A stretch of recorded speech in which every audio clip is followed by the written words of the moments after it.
Good afternoon, Excellencies, delegates, colleagues, and my dear friends.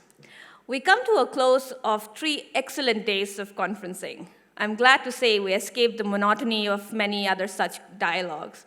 We had strong positions and open minds. Thank you.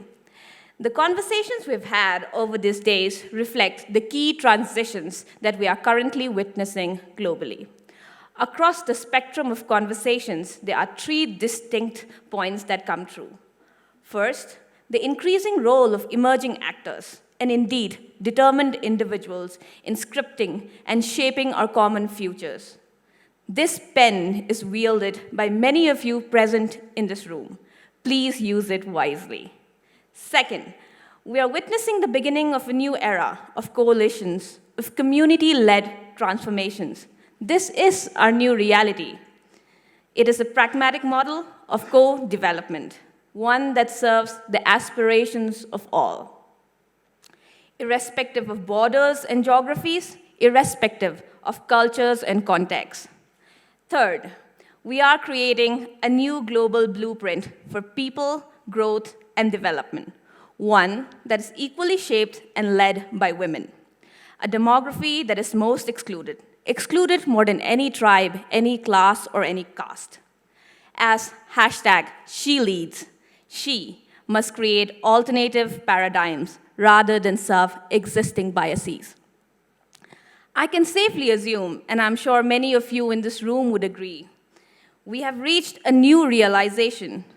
We are now staring at an opportunity called the Afro-Asian century. These 2 regions and the people of these 2 regions are linked at the hip and will implicate each other's destiny.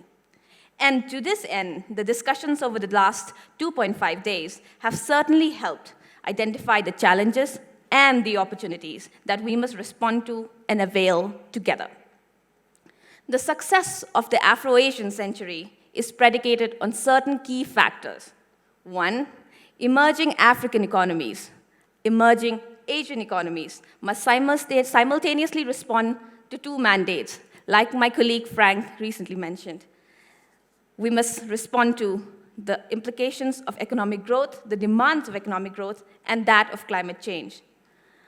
African economies, Asian economies must come up with an effective model of growth in a resource-constrained global ecosystem.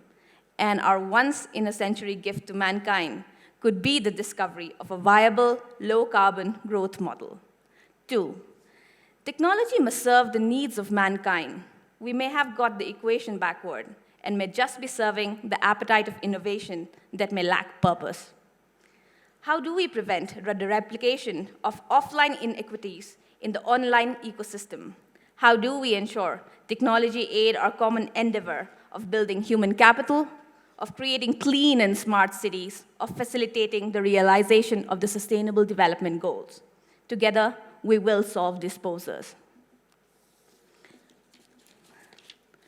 And 3, as the African proverb goes, if you want to go fast, go alone. But if you want to go far, we go together.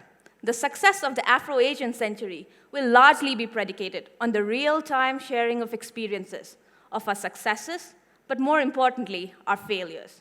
This, in turn, can only be possible through the facilitation of more and more people-to-people linkages, the development of more institutional partnerships, and of more convenings like these. We hope the Kigali Global Dialogue can play a small part in this larger objective, as a conduit, as a platform of fostering such engagement. That, to me, is a good note to conclude what we hope is the first of many such editions of the Kigali Global Dialogue. A job well begun is half the job done. I would like to take this opportunity to thank those who have made this possible. First, thank you to the government of Rwanda. Thank you to the ministers, to the officers who have joined us for the last 2.5 days. Without your leadership, without your indulgence, these conversations, these collaborations, and what we believe is an important beginning of an India-Africa partnership would simply have not been possible. Second, I would like to thank our partners, the Ministry of Foreign Affairs, Minister Sezabera, the officials of the ministry, the Rwandan Convention Bureau, Nelly, Frank, my colleague sitting here, Sylvia, Joanna, and the team.